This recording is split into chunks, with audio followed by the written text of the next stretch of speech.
Anyways, we're gonna be reacting to the lead attorney, my favorite black YouTuber. I'm allowed to say that because he's okay with it. Anyways, let me show you this The clip. lead attorney, or is it Nate the lawyer? No, Nate the lawyer is another one. It's the lead attorney. The lead attorney is a 20-year. I mean, Nate is also black, but what do you think? Black people all look alike? No, I'm just saying. I just thought Nate would be your favorite. It's interesting. He's not. Good. No, he's cool too. But anyways, the lead attorney is a 20-year divorce attorney. I think he's the longest divorce attorney in the country. He had a conversation with a woman about Roe v. Wade. I'm sharing this one because we already have serious conversation about Roe v. Wade. Now let's have some fun with Roe v. Wade. Let me see if I can. All right. Today, yeah, that's her. Does it put all the onus on the women now? Because we're the ones that have to decide. We're the ones that have to carry. We're the ones that are going to be a criminal. Should we decide to go through with an abortion because it's going to be better for our life? Okay, why don't you just keep your legs closed? That's right. You couldn't keep your legs closed, but even when you open your legs, no. Let's not go down the road even when you open your legs. Because once you open your legs, you make a decision. Right. So you made the decision to open your legs. Mm-hmm. Fine. If you would have kept your legs closed, you wouldn't be in this position. Yeah. Okay, so why does this put women all back and set women back and put all the onus on the woman if it was the woman who decided? Yes. Also, because we didn't go over Roe v. Wade, what I would like to do is that as they're talking, I would like to address some things that are being said. For example, some people are saying that Roe v. Wade has made abortion illegal. It has not. I don't know if you know this, Sam, but apparently some people, like, you know, the freaking AOC, whatever her name is, doesn't understand what the Supreme Court is. Mm-hmm. The Supreme Court hasn't banned Roe v. Wade. I mean, hasn't banned abortions. Mm-hmm. Right? In states like New York and California, you can do whatever the hell you want now. So technically, it will be kind of better for you. And I don't know why you're protesting in states like California and in New York and like Washington. Right? Like, they're all protesting, but they're gonna be fine. Okay, let me share it again. Whether she was going to open her knees or not.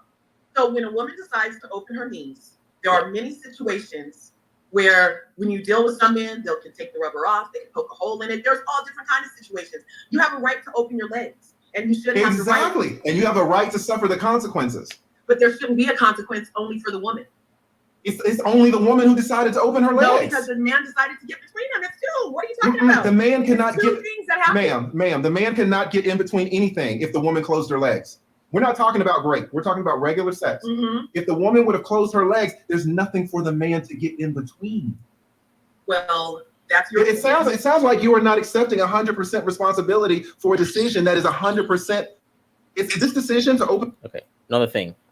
I'm seeing a lot of women talking about how now that Roe v. Wade has been overturned, that how men don't like condoms, that the number of rapes is going to skyrocket because without Roe v. Wade, men are going to start abusing females left and right. Sam, in my experience, girls don't like condoms either. Do they like them? I have been in situations where I have taken out a condom and a girl has looked at me like, you know what, I'm good, I can go home. Okay, so I hate this whole thing that, now that Roe v. Wade has been overturned, we can't use condoms and guys are going to take off the condoms and force it. Can you believe this shit? Firstly, guys, if there's any men listening to, if you are with a girl and you pull out a condom and she immediately is less interested, you should walk away. I don't care how horny you are, just go to the bathroom, get one out of your system, and you be good to go. But if a girl that you're not with or have no plans of talking to in the future is so adamant on you not wearing any form of protection and you want to protect yourself, get out of there. I don't care how it looks, bro.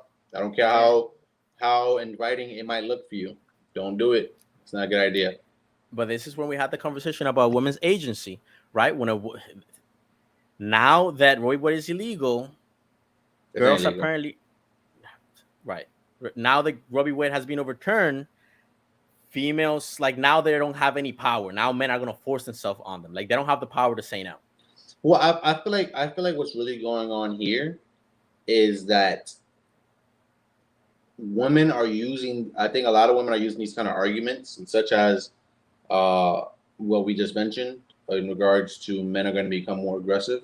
Yeah. To shock people into feeling a type of way. I think words like that shock other people into, oh, I don't want that to happen, so I'm gonna join your side, right? Yeah. But anyone that's a realist and thinks and uses their brain in any type of way, form or function, will understand that that's not how things really work. No. You know. And another thing is abortion shouldn't be plan B. Apparently, the way girls are coming out is like abortion is. That's plan A. It's yes. I'm like, bro. We have condoms. You can use whatever birth control. There's the pill after, right? You can pull out. You can do all types of shit. Yeah. But now people are saying it's like, oh, everyone's gonna get pregnant now. Like getting pregnant, I don't think. Well, a lot of girls don't like to get the after pill, and some of these Planned Parenthood places, that shit would just be free for them. But there's a bunch of girls buying a ton of freaking Plan Bs. Have you seen that too? Yeah, I don't. Freaking wild. Open her legs Yeah. is 100% the woman's decision. Mm-hmm. But now, after she makes that decision, that is 100% her decision. Now you want some of the responsibility to fall on the man. Why is that? In my opinion, it's two people making the decision to open the legs and get between them. No. Yes. No, those are not the man's legs. Those are not the man's It's legs. not your legs, Are Sam. you saying that if a woman decides to keep her legs closed, the man can just decide to open them up and that's fine? Mm. Well, that's great. We already said that doesn't count, right? No, right. Is what I'm asking you, is that fine? Is that fine when a man decides to open a woman's legs against her will? Is that fine? No. And why is that not fine? Because the decision to open the woman's legs is 100% her decision. Mm-hmm. Is that right? Yes. So Okay. yes. Not 99%. It's the woman's decision 100%. Mm-hmm. So when the woman decides 100% to open her legs, should she be responsible for 100% of the consequences? No, that doesn't make sense. Oh, it doesn't make sense. Why doesn't it make sense? If it's 100% of the woman's decision, why she shouldn't be responsible for 100% of the consequences? So 100% of the consequences should include her right to choose what she wants to do. Why? Because she makes the knew decision. she knew that when she opened her legs, there was a possibility of her getting pregnant. So she said, listen, this is a calculation. She says, listen, abortions are not legal in my state. Mhm. However, I'm going to open my legs. Mm-hmm. Opening my legs, I could get pregnant. Mm-hmm. If she opens her legs and gets pregnant, why should she complain that she can't get the abortion? And logic curves. Yeah. Do you know how much 100% is? It's everything. 100, right. There you go. When you're making 100% decisions and you decide to lay down with somebody, yes, you open your legs for whatever reason, whether it's pleasure or to procreate. Yeah. When you open your legs, there's still something that gets between your legs to make you pregnant. That you allowed to get in there. Yes, you So allow. you allowed the so pregnancy. it allowed me to make my own decision for after that too. No. That's what I'm saying. 100%. So you're saying that I have 100% responsibility for a decision, right? You have 100% of the responsibility living in this country where where abortion is not allowed federally. Mm-hmm. You are opening your legs in an environment where federally abortion is not allowed. Well, So- still, it takes two. No, it takes one person to decide to open the legs. Is that No. wrong? No. It takes two people to decide to open the legs. That's what Yeah, you're saying. because they talk to you sweet. They Oh, talk to you talk to you sweet. sweet, Oh guys. my god. Yeah. I think I'm done with this video. I think Yeah. we can wrap this up right here. Listen, bro. I have a It's great your- analogy. I have a it's great your analogy fault. about this. It's I have your a great fault, analogy man. about this, right? You go Talk. to a restaurant. Okay. You go to a restaurant and you buy all the burgers in it. You buy this one burger that's called a heart attack. Okay. Right. You eat the heart attack. 1 week later, after eating the heart attack, you gain 50 pounds because instead of getting a heart attack, you just got fat. Mm-hmm. All right. Now, should you have the right to get liposuction for free? For free for something that you did? I mean, you wouldn't. But that's really what people want, right? Because if you just jack up the prices on those things, no one's gonna do it anymore. It was really about the convenience of the ability to do it, right? So let's make this more simple, right? Because I think people are getting stuck on the 2-person kind of thing. The server serves you a deadly burger. Okay. You look at the burger and go, you know what? I don't want to be fat, but I want to eat that burger.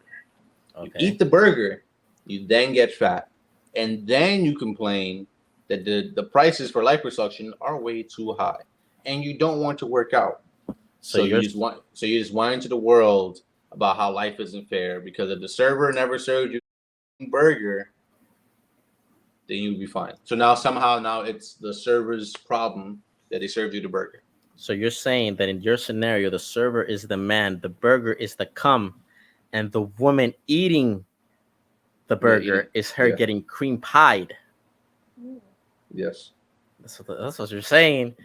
But technically, you're right because if you think about it, it's really difficult. I mean, with the help that we have now, it's really you have to try to get pregnant at some level. Bro, no quarterbacks don't make touchdowns. It's the receivers, bro. It's the It's the pussy. you know what I mean? The Right? pussy's The catching on quarterback it. just throws the ball in the air. You gotta catch it. Not unless you do anal. If you do anal, right? Like back in the good times. Come on, we I know you know about that. No Right. reaction. God damn it. Oh, I got him. Got him. Oh man, let me write that. I'm gonna mention that on the speech. What? Oh man. Yeah. Anyways. Shit. I've not said anything. Wait, hold up. Technical difficulties in this bitch. Okay.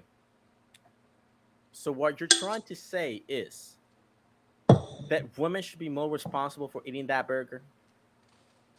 I'm not saying that women should be more responsible. I'm saying inherent in eating the burger, it comes responsibility. But this is what I mean. Agency. They don't want that It's for responsibility. example, is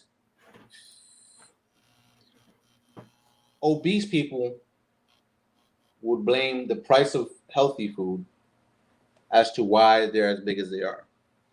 Obese people will blame the world that they're not beautiful because they chose to be obese. I'm saying that you or people have made their own personal decisions that have led them to the point where they're at, and more individuals should take responsibilities. Right? I guess they will argue that like you don't. I mean, I get you, but they will argue like they don't want to ruin a young girl's life because she got pregnant by the wrong But guy. the issue is here's the real issue. You know what? I'm gonna get down to the nitty gritty of it. Finally, Here's the real issue about the situation: is that people want equality. That's really what it is. It's well, there's two things. One, I believe the main issue. I gotta slow down because I'm stuttering a little bit. I believe the main issue is consequences and responsibility and Yeah. the lack of people wanting Yeah. to confront those things, right? Yes. That's one. I think that's broad. I don't think it's broad. I think it's so in your face that everyone sees this, right? I think the underlying issue is, I think why this is an underlying issue, and I see it within I'm starting to see specks of it. Not, I've always seen specks of it when it came to people that were transitioning. Is this: people want equality, and they want it at any cost.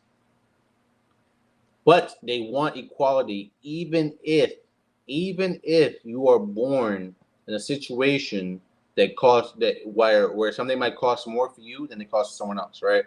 Let's say there's a group of people on earth that they're more prone to have heart attacks, right? Some people would say, well, it's not fair that I'm more prone to have heart attacks. My people should always be on the top of the list when it comes to heart transplants, if that's the case. Okay. But that makes no sense. Is you were born a specific way, and you hate the fact that other people might have advantages that you do not have, but you love the fact that you have advantages that other people may not have, and you want to elevate yourself above so high to a point where no one can really f with you. That's really what it is. I'm seeing it more and more and more and more. What do you think about that? I think you're right. I mean, I will even add. Remember, this is like maybe from another direction. It's just like the lack of fathers. You know what? The lack of prioritizing being married before you carry, and normalizing just having a baby out of wedlock. right? Because one of the arguments is that there's a lot of women that are by themselves, right? Like taking care of these babies. Mhm. And I'm like, that wouldn't be a problem if you would have married somebody before you had a kid. Like if you would have if instead of just having sex with whoever you want and you thinking to yourself, oh, if I get pregnant, it's perfectly fine. I'm just gonna get an abortion. Mhm. If you would think about it and you would have had your husband ahead of time, then that wouldn't be a problem. Yeah. It's why I feel sometimes I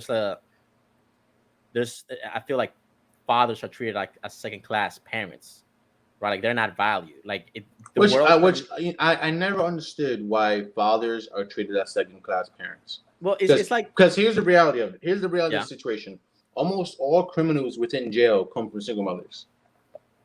And single fathers, on the other hand, most single fathers, when they have children, their children end up doing better than the father did in their lifetime. So this whole idea that, you know, a mother can just raise a kid by themselves and they'll be perfectly fine. For the most part, that's not true. Or the stigma that fathers don't take care of their children. You don't hear that stigma a lot or feel that stigma? Like if a girl gets pregnant, the father's not gonna take care of the children. Well, the father leaves. Yeah, I've heard that stigma. Yes. Yeah, it is undervalued the whole marriage system. Like But I believe that for instance, most divorces are initiated by women. Yeah. Right. I also believe if the marriage statistic is anything to work off of, that most breakups are probably initiated by women in general. Yeah. Right. Yeah. Now, with that being said, if most of these things are being initiated by women, and they still find a support system, i.e., the government, incentives exist for women to leave men in the first place. Yeah, the government is daddy. Yes. I mean, I need to look. If anyone would like to look into it, but one of the things that Kevin Samuels talked about was that, I mean, I'm a butcher, but basically there was a time where there was supposed to be government assistance, and what ended up happening is that women decided to choose the government assistance over staying with the husband. Yeah. Yeah, but I need to look more into it. But I see that a lot because I saw this girl and she was like, you know, they asked her like when you would like to get married, and she was like, oh, when I'm like 29, but she's pregnant and she's talking all the time bad about her like baby father, and I'm like, you are gonna wait into your 28, 29 to get married, but having a baby now is not a big deal to you, and picking the right man for you. And I don't mean to say like I feel weird when I say picking the right man, but picking a man that will take care of you and will stay with your child and raise them is here, right? Having a kid is like, oh, I can have a kid whenever I want. That's perfectly fine. But marriage is like, oh, I don't know about marriage. It's a little bit scary. And I don't know. To me, that's backwards. Do you think that's backwards? Listen, man. I think it's sad in the sense of the way relationships are viewed, the way parenthood is viewed. I think fatherhood, and especially the way fatherhood is viewed. And I just think that, you know, or the whole thing. I think it sucks. I also think that it sucks that when I speak about marriage or relationships the way I do, people look at me like I'm just hyper traditional. Yeah, I feel kind of like that's why I feel kind of weird talking about it. I'm like marriage. I feel like I'm old, which is not. But that's not. When I look at it and I look at the way it traditionally would happen, it seems as if that's one of the best ways for it to happen. Yeah. Yeah. I can't see where a better system for two people to stay together would exist, or how to form, or when it comes to raising children, bearing children, making sure children have all their needs. Yeah. I don't know. Yeah. But yeah, I think that's a good take on the. Oh yeah, this is just the last thing that I noticed a lot. Is that in the whole like vilifying the men in general? I don't know if you've seen it, but when the whole Roe v. Wade happened, it's this whole thing of like, you know, why are men speaking out? Why are they supporting us? Why are they saying this? You know, it's like men are gonna start abusing us and raping us because of this. And it's just like, I'm willing to bet that the majority of men will give their lives to protect females, right? There's the whole thing of children's and females first, right? I'm willing to bet that most men will give their lives for y'all, but they Oh, want hell to be. no. Shit, You know, that's what I separate my traditionalness from. no, but I'm not giving my life for no one except my love and my mom okay, and but my daughter. I mean, and my not sister. That's it. this is what I'm picturing. If a woman, okay, if it's a group of men in a gas station, Yes. right, and it's just Am I one man. am I giving my life up to save a woman? No, but just picture this: there's one man harassing the hell out of a woman, just one man. Yeah. You don't think every other man will look at that man like, "Yo, what are you doing?" Yeah. That man is Yeah. by himself. I That's agree what with that's you. what I mean by protect. But I also believe that most of those men aren't thinking to themselves, "I'm going to approach this guy and risk my life." I don't think that's what the men are thinking. Like, yo, this is messed up. Let's go fix this. Well, I think if all of you together would just be like, "Yo, that's wrong. Leave the girl alone." I think if as a group, most men would do that. I'm not saying if it was a single girl, I got asked, she was like 10 guys. I'll be like, listen, on your own, bitch. You're dying to die. But I mean, straight up, I might have like a kind of a sick way of thinking where I would somehow think inside my head, what if me saving her is a setup for me to get caught on something? Like, what if they're acting? You know? oh, I mean, that's what my scenario included. I don't trust these females. I don't. Yeah, and especially And Mexicans. it's just a straight fact. I don't trust these Yeah, females. especially Mexicans. Like, I'm sorry, but if she ever came to New York and I saw her getting in trouble, I'd be like, She probably lied to him. She probably lied to him before. She probably lied to him. She probably deserves this. I gotta get rid of it now. All right. Maybe he'll move back. All right. I think that does it for this conversation. Like, subscribe, share this content, please. Really does help us grow. And people like you that enjoy this content might share it to people that are just like you and that also enjoy this content. So we appreciate you guys. Peace out.